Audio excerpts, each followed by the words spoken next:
Hello, my name is P. Devanandraj.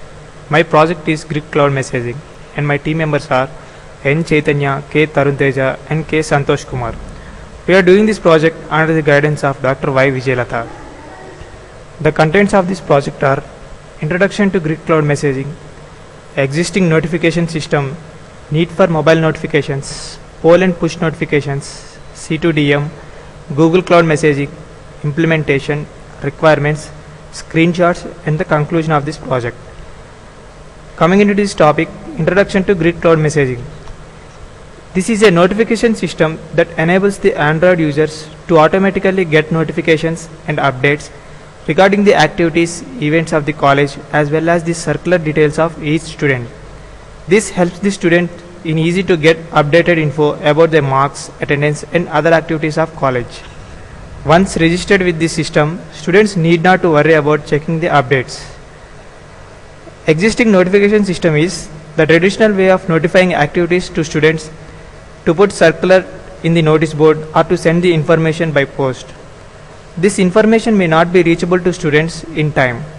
Reasons for that may the student is absent, student did not check notice board, and they may also lie faculty by saying that they don't know about notification. Need for mobile notifications.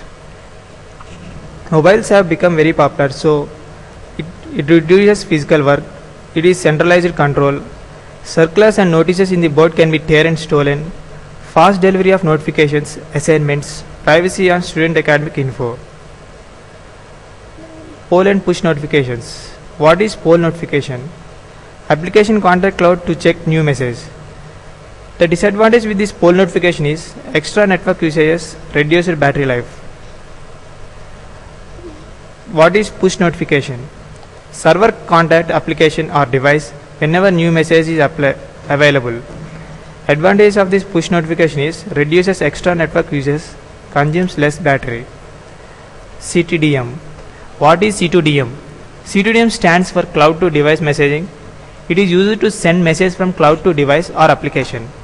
C2DM supports push notification. C2DM retired and its name to converts to GCM. GCM refers to Google Cloud Messaging. It is a part of Google API. How C2DM works?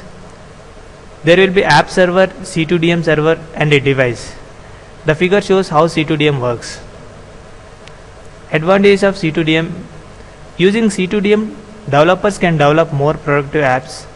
C2DM is connected to cloud, so developers can get benefits of cloud computing in their apps.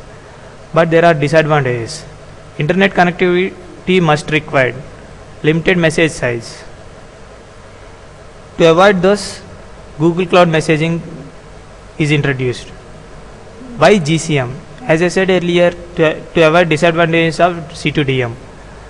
And also Google migrated its products like Blogger to Google Blogs, Picasa to Google Image, AdMob to Google AdMob and so on.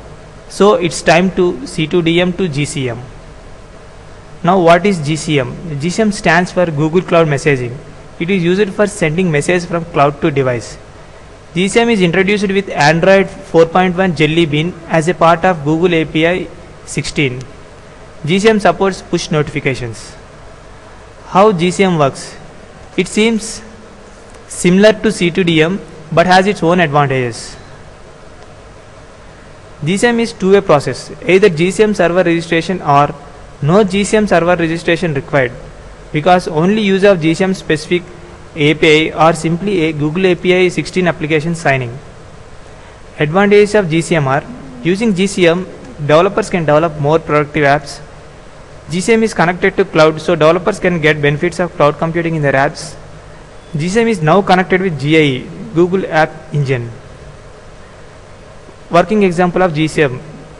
Google Play uses GCM to install requested Android apps from Google Play official site, http://play.google.com. Google Play Android app uses GCM to requested apps from Google Play. The life cycle of GCM. There are 5 steps in this life cycle as shown in this figure.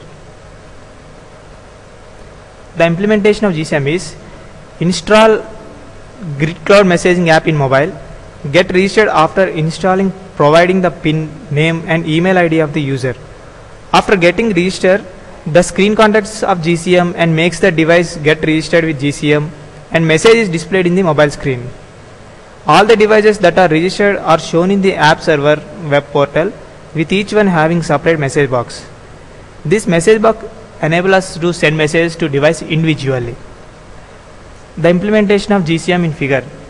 The first step is the user must get registered with the Google server. Then the server sends a token that belongs to the device only. The token is nothing but registration ID. The registration ID must be sent to local server for recording. Now the user is ready to get notifications from the server through GCM. Anatomy of Android push notification. Here the user is nothing but the admin of the server who sends push from the backend console. The backend sends push to Google GCM.